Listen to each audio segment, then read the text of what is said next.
Hello Auto Machines, and today I'm going to teach you about print functions. So here's how you insert a script into the workspace. When you click on the plus, there's a table full of different instances. All of these are called instances. They're things that you can add into another folder, or something that's even a child of another folder.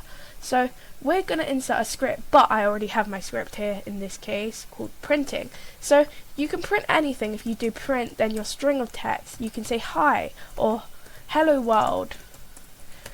So when you do brackets and a speech marks, it sends a message into the output here, and it says here your message. So if I click on run, I can see that it says my message here. It says hello world, and when I click on it, it refers to this line of text.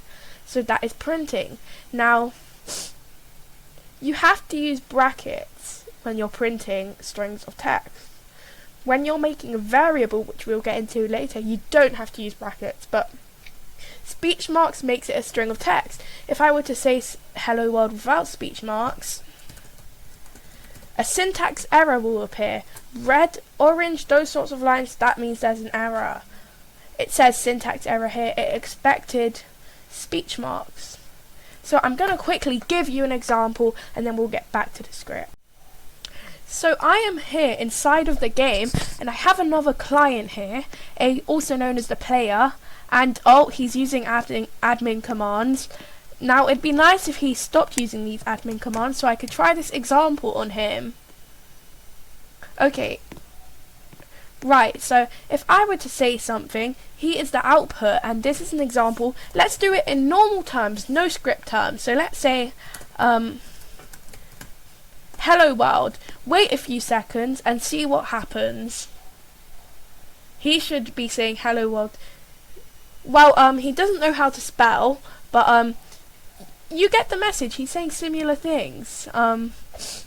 He's saying hello world too, but it'd be nice if he did it with capital letters. That's just ridiculous that he didn't. I could say hi, and maybe the output will say it too. Okay, the output is just very stupid.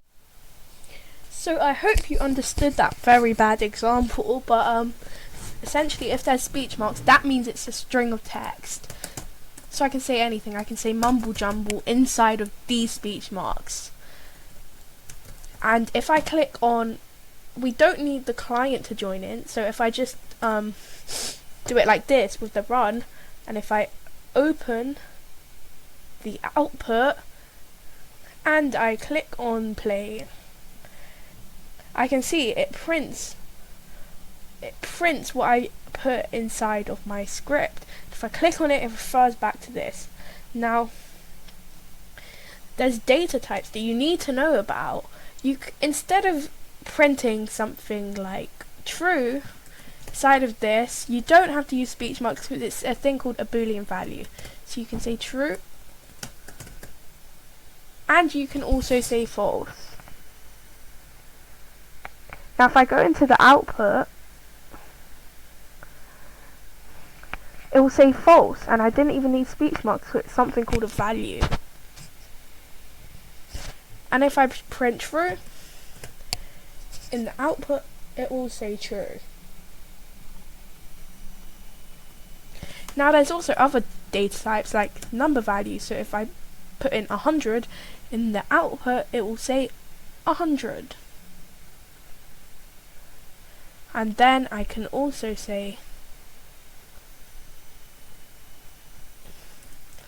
I can say nil, and if I click on run, it will print nil. Nil is essentially nothing.